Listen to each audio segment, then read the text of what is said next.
Here is the first video. I am planning on creating a series of videos that you can watch, if this one here doesn't strike your fancy, for building a wood set of stairs over a concrete stairway that might be located on the exterior of your house for your front or back door. So let's go ahead and get started by taking a look at the stairway along with the new deck that we are going to add. And by adding the deck, we don't need to add materials to the top of the concrete that are going to rot. And I will go over that in a future video. And as you can see here, everything looks great here. The only problem that I might have that I might not be a big fan of is taking a big notch out of a decking joist. In this video here, I have 4 inches from the top of the interior floor to the top of the last step. And anything smaller than that could be a problem. And this design right here might not work for you. So we are going to be adding a new concrete footing along with building a deck and a small wall here to support the top of the stairs and the front of the deck. So not too difficult there. Starting with something like this, or should I say something like this. We're not going to have our footings there. And I've seen some stairways built to where the distance here between the top of this step and the top of the interior floor is 8 inches. So if you do have something larger than 4 inches, it's probably going to be a little more beneficial project because you're not going to need to notch as much out of the joist. So the first thing we're going to do will be to calculate the height of our wall, figure out where the top of the joist is going to be, and somehow create something like this so that we can figure out how long the joists need to be so that our decking boards will line up perfectly. And to calculate the height of the joist, I'm simply going to subtract the thickness of the decking from the overall height or the top of the interior floor. And in this project, we're going to be using 1.5 inch thick decking. That is going to be 5.5 inches wide.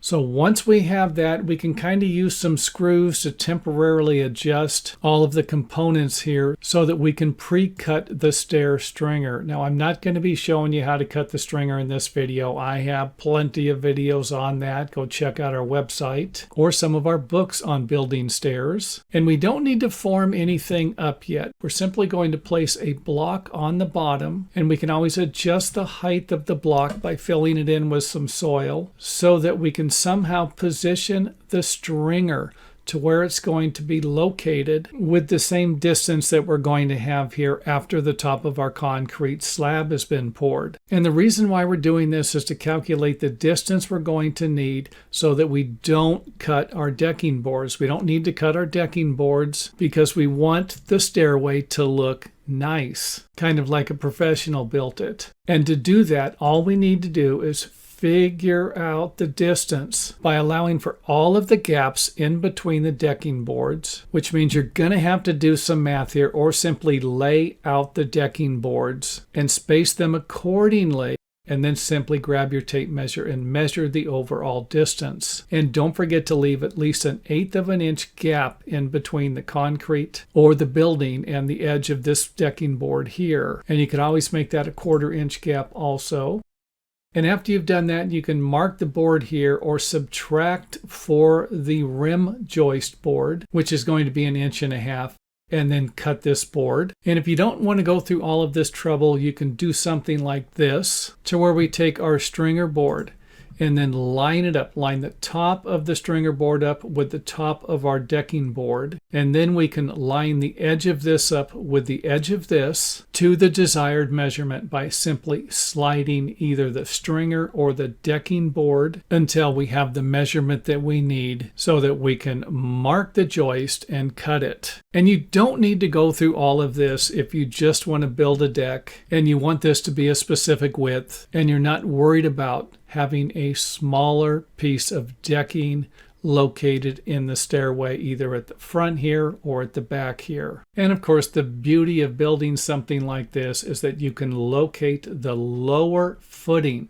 in the exact spot you need it to be. And another thing you could do would be to attach these two boards together before cutting it, and then kind of using it to slide across this area to make sure that everything is square, to make sure that your footings are square, along with the deckings and the treads to make sure that everything is going to line up perfectly. And you can always use some anchor bolts here to attach the sill plates to make sure that everything is going to be attached securely. And another thing I'd like to point out is that if you live in areas where the ground freezes, then you might need to install deeper footings or footings that will go below the frost line so that they don't end up pushing up due to frost heaving. And of course, a view of how the risers will be attaching, and to make sure that you calculate the thickness of the risers into the width of your stair treads along with the decking. So we are going to be subtracting 3 inches from the overall width of the decking boards. And we will also need to securely attach the ledger for our deck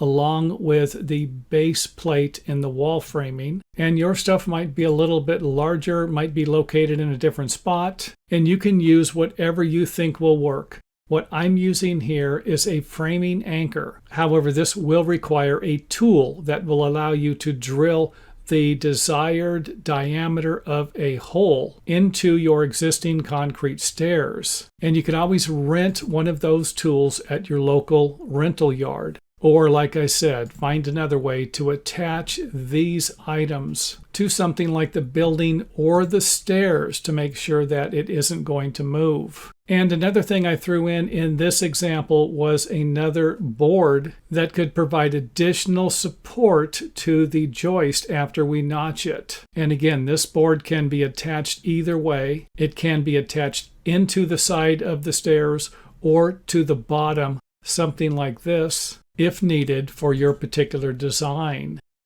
Next up, let's go ahead and install our stringers, and they will connect with either some type of building hardware or 16D galvanized nails, 16D corrosive resistant nails. Next up, let's take a look at another idea for building a safer set of stairs over an existing concrete stairway that might not be safe, or a stairway that might need smaller risers. And to save you some time and frustration, this is not a step-by-step instructional video. This is more or less a video that will provide you with an example of how something like this can be done. And in this example, we are going to be adding a sideboard here. And it's going to provide us with the additional structural strength we're going to need to hold everything together and be able to lift the stairway off of or put it over the old existing stairway. So we have a stairway here with 3 steps, and we wanted to add another step so that we could lower the height of each one of the risers to make it easier for possibly an older person to walk up and down a stairway. So we're just simply going to design the stairway like this. We're going to have a larger board. In our example here, this is a 2x10, and all of the lumber is treated. I will leave it up to you as to whether or not you need to use treated lumber or other materials. And I went ahead and added a gravel foundation here so that we could extend the lower step. However, this might need to be concrete. You might need to bite the bullet there to have something that will provide you with a little more support. So not too difficult to build. However, something like this is probably going to trap debris, dirt, sand, and if this becomes moist for a long period of time, it can rot the lumber. But that's the beauty of this stairway. If you build it to where you can lift the set of stairs off, then you're going to be able to clean these areas. Let's go ahead and take a look at the nailing. You can use nails or screws and put them wherever you possibly can to fasten everything together. And that would include whether or not you're going to create something permanent or have something that you'll be able to lift off so that you can clean the debris that will get captured under the stairway. And the debris usually accumulates from any gaps or cracks in the lumber, any knot holes that might have fallen out. So keep that in mind while you are building. And make sure that you nail or screw everything together, including the back of this board to your boards here. And if you are going to build it and then install it over the stairway, it wouldn't be a bad idea to check it in sections. So maybe build these two sections together and then set them over the existing stairway to see if everything's working. And it might not be a bad idea to use screws on the sides. Maybe only put a couple of screws in on the sides and then set everything in place to make sure that it is going to work, and you don't need to make additional modifications. I mean, the last thing you want to do for a project like this, if you've never done something like this before, will be to firmly attach everything together using adhesives, whatever, and then find out that you made a mistake and your new stairway isn't simply going to slide over the existing one. Next up, let's go ahead and take a look at an example of how you can simply lift the stairway off and then grab a broom and remove all of the debris. And you might want to do this once a year, once every other year. And of course, if the gravel is not going to work out for you, then add a structural footing that will provide you with some better support and or allow you to permanently secure your new stairway to the existing one. And if the stairway doesn't seem secure, you set it over the existing one and it's wiggling a little bit while you're using it. It doesn't feel like it's going to be safe, then you might be able to use some screws or some type of building hardware to attach it to the existing stairway. Now, another thing I need to point out is that some stairways might require a longer last step. And if this is going to be a building code issue, then you won't be able to use this particular idea.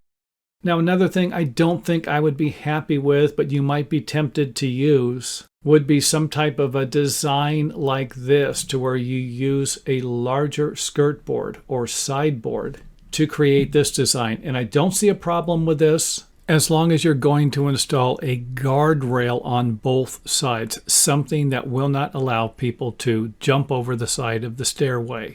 Because something like this could be a trip hazard as somebody comes down the stairs and then wants to jump off of this step here or this one here, and then of course gets their foot caught and then face plants into the ground. Not a good thing. And definitely something to think about before and not after building something like this. Next up, let's take a look at another stairway that I found on the internet, where it looks like a do-it-yourselfer went over an existing set of concrete stairs to create this look. And I'm not going to build the stairway exactly like the individual did it. However, I do want to point out a few problems you could have in the future if you do something like this. And the first thing on the list will be by adding materials to the top of the concrete stairs, like we did here, where we have an 1.5 inch thick piece of wood and then another 1.5 inch thick piece of decking. Then you're usually going to end up with a larger height for the riser at the bottom, and at the top you could have a problem if you just don't have enough room, or a situation where the step on the outside would be a little higher than the floor on the inside. So that's the first thing on the list. Next would be the gaps. And even if you shove everything tight together, you still could end up with some type of lumber shrinkage if you're using lumber. However, you shouldn't have that problem if you're using some type of man-made engineered decking products. So in reality, you could actually figure out a way to eliminate the gaps. And if you could, then those gaps could eliminate debris from collecting under the upper part of the stairway or on top of the concrete. And of course, if the debris gets wet and remains wet for a long period of time, it can allow the moisture to absorb into the wood and then eventually rot the wood. Or it could attract termites or even a fungus. And of course, time and weather might be your worst enemy here. So for example, if you live in an area where there is very little debris, then you're probably not going to accumulate a lot underneath the steps. Another thing on the list, and this is important also, is figuring out how you're going to attach any of the lumber to the concrete, and then hope that it doesn't separate somehow. And in some cases, you might be able to use certain materials that will not separate. And if that's the case, then you would have solved one of the problems that would prevent me from building something like this. Next on the list would be if you lived in an area where it snowed and somehow you would end up trapping water in these cavities. And if it did, there's a good chance the ice could expand and force some or all of the materials to separate from the existing concrete stairway. And of course, I don't want to leave you without an option for building some type of stairway like this or trying to fix a damaged concrete stairway. And my first option for trying to fix the concrete stairway, especially if it's a small one like this, would simply be to remove and replace the stairway. And my suggestion would be similar if I wanted to have some type of a wood deck looking stairway. And thanks for watching. If you enjoyed the video, let us know by hitting the thumbs up button or letting us know in the comment area.